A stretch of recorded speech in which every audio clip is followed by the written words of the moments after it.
Hi అండి. నా ఊపిరి నీవే సఖియా పార్ట్ 42. ఆర్య గారు అని ఆర్థిక విభాగం అధిపతి తను సమర్పించిన ప్రతిపాదనను ఆమోదం కోసం ఆర్యని పిలిచాడు. వెంటనే ఆర్య తన చూపును పక్కకు తిప్పాడు. విషయం ఏంటో దయచేసి మళ్ళీ చెప్పండి. అది విన్న ఆర్థిక విభాగం అధిపతి ఆశ్చర్యపోయి వెంటనే గొంతు సవరించుకుని తన వివరణను మళ్ళీ చెప్పడం ప్రారంభించాడు. అదృష్టవశాత్తు ఈసారి ఆర్య శ్రద్ధగానే విన్నాడు వాళ్ళ మాటలు. ఇక అది మీటింగ్ ముగిసిన వెంటనే ఆర్య తన కార్యాలయంలోని కిటికీ ముందు నిలబడి సౌందర్య ఆభరణాల వైపుకు చూస్తూ అంజలి గురించిన ఆలోచనలతో తను ఇంత పరధ్యానంగా ఉన్నందుకు నిస్సహాయంగా భావించాడు. నా జీవితంలో ఇలా ఆలోచనలో మునిగిపోవటం ఇదే మొదటిసారి. వెంటనే అతను తన వాచ్ వైపుకు చూసుకుని ఇంటర్కామ్ దగ్గరికి వచ్చి ఒక సంఖ్యను ప్రెస్ చేశాడు. సిద్ధంగా ఉండు, నాతో పాటు సౌందర్య ఆభరణాలకు వెళ్దాం. సరే ఆర్య గారు. ఇంతలో అంజలి ఆ రోజు పనులన్నీ కార్యాలయ సమయం ముగియడానికి అరగంట ముందే పూర్తి చేసింది. ఆమె ఇంటికి బయలుదేరి ఇక స్కూల్ నుండి తన కొడుకుని తీసుకురావడానికి రెడీ అవుతూ ఉండగా తన ఫోన్ మోగింది. ఆమె ఫోన్ ఎత్తి హలో అంది. అటువైపు నుండి ఒక గంభీరమైన గొంతు వినిపించింది. ఏంటి విషయం ఆర్య గారు? అంజలి గొంతులో ఆర్యని కలవడానికి ఉన్న ఇష్టత స్పష్టంగానే తెలిసింది. ఇది కార్యాలయం పని. అంజలి ఫోన్ పెట్టేలోపే ఆర్య తన మాట పూర్తి చేసి ఫోన్ పెట్టేశాడు. మరోవైపు అంజలికు అధ్యక్షుడి గారి కార్యాలయానికి వెళ్లడం తప్ప మరో దారి కనిపించడం లేదు. తలుపు తట్టి లోపలికి అడుగుపెట్టిన ఆమెకు ఒక తెల్ల చొక్కా ధరించి ఉన్న ఆర్య కనిపించాడు. అతని కళ్ళల్లో ఏదో ఆకర్షణ ఉంది. అది ఆమెను మంత్రముగ్ధురాలిని చేసే ప్రయత్నం చేస్తున్నట్టు అనిపించింది. ఇక ఆమె దగ్గరకు నడిచి చెప్పండి ఆర్య గారు, ఏం పని అని అడిగింది. ఆర్య ఆమెను ప్రశాంతంగా చూశాడు. ఈసారి ఆభరణాల మేళలో మీ రూపకల్పన మీద మీకు నమ్మకం ఉందా? బహుమతి గెలుస్తాను అనుకుంటున్నారా? తప్పకుండా, నాకు పూర్తి నమ్మకం ఉంది. అంజలి పెదవులు వంచి నవ్వింది. బహుమతిని ₹1,00,000 నుండి 10 లక్షలకు పెంచాను. ఒకవేళ మీరే గెలిస్తే ఆ డబ్బంతా మీదే. ఆర్య తన కుర్చీలో నెమ్మదిగా వెనక్కి వాలి అన్నాడు. ఆ సమయంలో అతని కళ్ళు ఒక మన్మధుడిలా మెరిశాయి. ఆ క్షణంలో అంజలి మనసులో మెదిలిన ఆలోచన, ఒకవేళ అతను వ్యాపారి కాకపోయి ఉంటే ఏమయ్యేవాడో అని. తన అందంతో అతను సినిమా ప్రపంచంలో ఒక ఒక అగ్రతారగా కూడా అయ్యేవాడు. ఏదేమైనా ఆ 10 లక్షల బహుమతిని తానే గెలుస్తానన్న నమ్మకం అంజలికి ఉంది.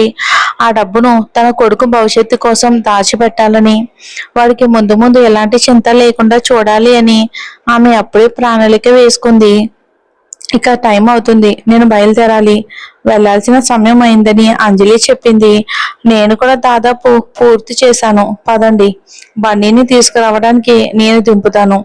అవసరం లేదు, కానీ అడిగినందుకు థ్యాంక్ యూ. అంజలి అతని సహాయాన్ని అయితే రిజెక్ట్ చేసింది. ఆర్య కళ్ళు చిన్నవి చేసి రెప్ప వేయకుండా ఆమెని చూశాడు. మిమ్మల్ని మీ అబ్బాయిని జాగ్రత్తగా చూసుకుంటానని మా అమ్మమ్మకు మాటిచ్చాను. రాజేశ్వరి గారితో అంజలికి ఎలాంటి ఇబ్బంది లేకపోయినా ఆర్య విషయంలో మాత్రం ఆమెకు అలా అనిపించలేదు. అందుకే మరొకసారి అతన్ని తిరస్కరించింది. మమ్మల్ని చూసుకోవడానికి మీ అవసరం మాకు లేదు. 10 నిమిషాల తర్వాత అంజలి కిందకు వచ్చి నడకదారి మీద నిలబడి ఇక క్యాబ్ కోసం ఎదురు చూస్తూ ఉండగా ఒక బ్లాక్ కలర్ కారు నీడల ఆమె ముందే ఆగింది. కారు కిటికీ అద్దం కిందకి దిగింది. ఎక్కండి. ఆర్య గొంతు దృఢంగా వినిపించింది. కానీ అంజలి విసుగ్గా తన వైపుకు చూసింది. తను వద్దంటున్న పదే పదే తనని వెంబడించడం ఆమెకు చిరాకు తెప్పించింది. అదే సమయంలో ఆర్య కారు ముందు ఒక క్యాబ్ ఆగింది. అంజలి వెంటనే దాన్ని డోర్ తెరిచి లోపలికి ఎక్కింది. ఇక క్యాబ్ కదలగానే ఆర్య తన రోల్స్ రాయ్స్ ఫ్యాంటమ్ కారులో దాని వెనకే బయలుదేరాడు. అంజలి వెనక్కి తిరిగి తనను వెంబడిస్తున్న కారుని చూస్తూ మనసులోనే తిట్టుకుంది. అసలు ఏమనుకుంటున్నాడని తన గురించి అని నిరాశగా ప్రశ్నించుకుంది. ఆర్య స్కూల్ ద్వారం వద్దకు చేరుకునేసరికి అంజలి స్కూల్ కి వెళ్లటం, కాసేపటికి బన్నీ చేతిని పట్టుకుని బయటికి రావటం అతన్ని చూశాడు. ఇక బన్నీ తన కారును ఆనుకుని నిలబడి తననే చూస్తున్న ఆ అందమైన వ్యక్తిని చూడగానే సంతోషంగా అమ్మ చేతిని వదిలేసి ఆర్య అంకుల్ అని ఉత్సాహంగా ఆనందంగా పలకరించాడు బన్నీ. ఆ మాట పూర్తి చేసిన మరుక్షణమే అతని వైపుకు పరిగెత్తాడు. చెప్పనవసరం లేదు, ఆర్య కూడా సంతోషంగా కిందకి వంగి ఆ పిల్లాన్ని చేతుల్లోకి తీసుకున్నాడు. మరుక్షణమే అబ్బాయిని ఎత్తుకుని తన దృఢమైన గుండెపై కూర్చోబెట్టుకున్నాడు. అదే సమయంలోని ఒక తండ్రి కొడుకులు వారి దగ్గరకు వచ్చి, బన్నీ ఈయనేనా మీ నాన్న అని అడిగారు. బన్నీ తన సహపారిని చూసి తర్వాత ఆర్య వైపుకు చూపిస్తూ కాదని చెప్పడానికి తల ఊపబోయాడు. కానీ అంతలోనే ఆర్య నవ్వి అవును నేను బన్నీ నాన్ననే అని సమాధానం ఇచ్చాడు. ఆ మాట విని బన్నీ ఆశ్చర్యపోయాడు. దగ్గరకు వస్తున్న అంజలి అతని వైపుకు కోపంగా చూస్తూ తన కొడుక్కి తండ్రిగా నటించాలని అతని ఉద్దేశం ఏంటో అర్థం కాక తనలో తానే కొనుక్కుంది. ఆ తండ్రి కొడుకులు వెళ్ళిపోగానే ఇక బన్నీ దృష్టి ఆర్య వైపుకు మళ్ళింది. ఆర్య అంకుల్ మీరు కొన్నాళ్ళ పాటు నా నాన్నగా ఉంటారా? నేను నీ నాన్నగా ఉండాలని నువ్వు నిజంగానే కోరుకుంటున్నావా అని ఆర్య అడిగాడు. అవును అంకుల్. అస్సలు కుదరదు. అంజలి ఆ ఇద్దరి సంభాషణకు అడ్డు తగిలింది. తన కొడుకు చిన్నపిల్లల చేష్టలకు ఒత్తాసు పలుకుతున్నందుకు ఆర్యాని మందలించింది. అమ్మా ఈ నెలలో తల్లి తండ్రులు పిల్లల కార్యక్రమం ఉందని మా సార్ చెప్పారు. అబ్బాయిలందరూ వాళ్ళ నాన్నలతో రావాలంట. అందుకే నేను ఆ కార్యక్రమంలో పాల్గొనడానికి ఆర్య అంకుల్ని కొన్నాళ్ళ పాటు నా నాన్నగా నటించమని అడుగుతున్నాను. అమ్మలతో పిల్లలు హాజరయ్యే కార్యక్రమం లేదా? ఉంది. కానీ దానికి అమ్మాయిలు వాళ్ళ అమ్మలతో హాజరవుతున్నారు. అబ్బాయిలందరినీ వాళ్ళ నాన్నలతో ఈ కార్యక్రమంలో పాల్గొనమని చెప్పారు అని బన్నీ సమాధానం ఇచ్చాడు.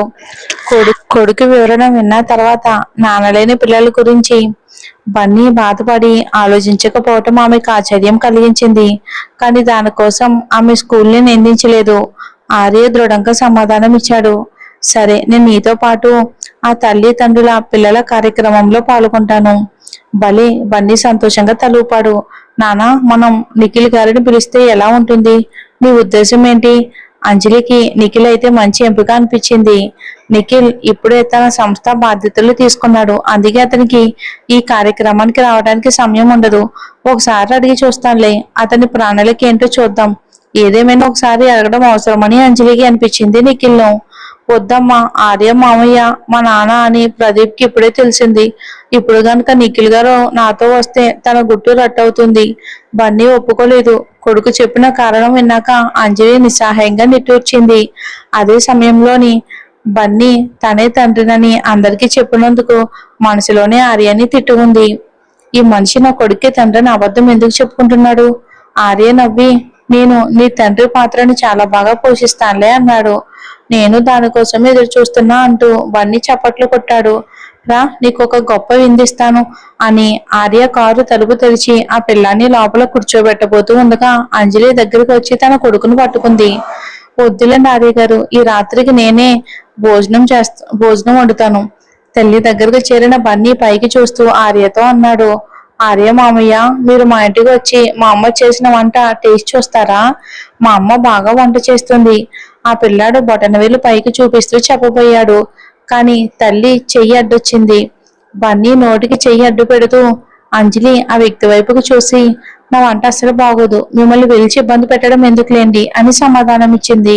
ఆర్య చిరునవ్వు నవ్వి నాకు పర్వాలేదు అన్నాడు. తర్వాత తల్లి చేతిలో నోరు మూసుకుపోయి ఉన్న పిల్లాడి వైపుకు జాలిగా చూస్తూ ఆ పిల్లాన్ని ఇలా ఇబ్బంది పెట్టకు అన్నాడు. అప్పుడే అంజలికి తను ఏం చేస్తుందో అర్థమై వెంటనే బన్నీ నోటి మీద నుండి తన చేతిని తీసింది. ఆ తర్వాత పిల్లాడు గట్టిగా ఊపిరి పీల్చుకుని కళ్ళు ఆర్పుతూ తల్లి వైపుకు చూశాడు. అమ్మా వంట గురించి ఎందుకు అబద్ధం చెప్తున్నావు? నువ్వు చాలా బాగా వంట చేస్తావు కదా. బన్నీ మాటలు విన్న అంజలి తన కొడుకు అమాయకంగా ఆర్య ముందు తన అబద్ధాన్ని బయట పెట్టడంతో నిస్సహాయంగా చూసింది. అయ్యో నిజం చెప్పినందుకు నా కొడుకుని తప్పు పట్టలేను కదా. ఎప్పుడూ అబద్ధాలు చెప్పకూడదని నేనే కదా వాడికి నేర్పింది. పైగా నా వంట మీద నాకు నమ్మకం కూడా ఉంది. ఆర్య మామయ్య అమ్మ రాత్రి భోజనం కోసం సరుకులు కొనడానికి వెళ్తుంది. మీరు కూడా మాతో రండి. అంజలికి కాదని చెప్పే అవకాశం కూడా ఇవ్వకుండా ఆ పిల్లాడు పైకి చూసి వెంటనే కారెక్కేశాడు. అయితే ఆర్య గతంలో తనకు సహాయం చేసిన విషయం, అలాగే ఇప్పుడు తన కొడుకు కోసం తల్లిదండ్రుల కార్యక్రమానికి రావడానికి ఒప్పుకున్న విషయం గుర్తొచ్చి అతనికి ఒక పూట భోజనం పెట్టడం సరైనది అని అంజలికి అనిపించింది. ఇక అందుకే ఆమె కూడా బన్నీ వెనక్కి వెళ్లి ఆర్య కారులో కూర్చుంది. అతను వాళ్ళని దగ్గరలో ఉన్న ఒక షాపింగ్ మాల్ కి తీసుకెళ్లాడు. అక్కడ కొడుకుని అతనితో పాటు కారులోనే ఉండమని చెప్పి ఆమె ఒకతే చకచక కొనుగోలు ముగించుకుని ఆ రాత్రికి సరిపడా సరుకులతో నిండిన సంచితో తిరిగి వచ్చింది. ఆ తర్వాత వాళ్ళు అంజలి వాళ్ళ అపార్ట్మెంట్ కి తిరిగి వచ్చారు. ఇంటికి వచ్చాక ఆర్య లాంటి వ్యక్తి ఉండడంతో తన ఇల్లు చాలా చిన్నదిగా ఉన్నట్టు అంజలికి ఎందుకో అనిపించింది. నిజానికి ఒక హాలు 2 గదులు ఉన్న అపార్ట్మెంట్ అది. తన కొడుక్కి తనకి పెద్దదే. ఆమె ఎప్పుడూ అనుకునేది, నేను వంటగదిలో పని పూర్తి చేసే వరకు మీరు బన్నీతో కాసేపు ఉండండి. ఎంత తొందరగా వంట పూర్తి చేస్తే ఆర్య అంత తొందరగా భోజనం చేసి వెళ్ళిపోతాడని అంజలి మనసులోనే అనుకుంది. అదే సమయంలో తనతో ఎవరు తోడు ఉండాల్సిన అవసరం లేనంత పెద్దవాడయ్యాడని బన్నీ అనుకున్నాడు. అందుకే వంటగదిలో అంజలికి సహాయం చేయమని ఆర్యకి చెప్పాడు. ఆర్య, మామయ్య, మీరు మా అమ్మకి వంటగదిలో కొంచెం సహాయం చేయొచ్చు కదా. నేను ఇప్పుడు స్కూల్కి సంబంధించిన పని చేసుకోబోతున్నాను. సరే వెళ్ళైతే. ఆర్య తన చూపుల్ని వంటగదిలో ఉన్న ఇక అంజలిపై నిలిపాడు.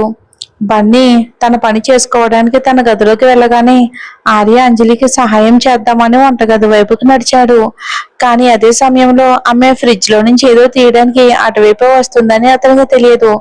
అందువల్ల ఇద్దరు వంటగది ద్వారం దగ్గర ముఖాముఖి ఎదురుపడ్డారు. అంతలోనే అంజలి తల అతని గుండెకు గుద్దుకుంది. కానీ అదృష్టవశాత్తు ఆర్య చాలా వేగంగా స్పందించి తన చెయ్యి ఆమె సన్నని నడుము చుట్టూ వేసి తన వైపుకు లాక్కున్నాడు. ఒక్కసారిగా జరిగిన దానికి ఉలిక్కిపడిన అంజలి వెనక్కి జరగబోయింది. కానీ పొరపాటున వంటగది ద్వారం దగ్గరున్న గడపకి కాలు తట్టుకుంది. ఆ క్షణంలో ప్రతిచర్యగా ఆమె అతని చేతిని పట్టుకోగా అతను ఈసారి తన చేతిని ఆమె నడుం చుట్టూ మరింత బిగువుగా చుట్టేశాడు. దానితో ఆమె చేతులు కూడా తెలియకుండానే అతని దృఢమైన నడుం చుట్టూ బిగుసుకుపోయాయి. మరుక్షణమే అంజలి తను విడిపించుకుని హడావిడిగా వెనక్కి జరిగింది.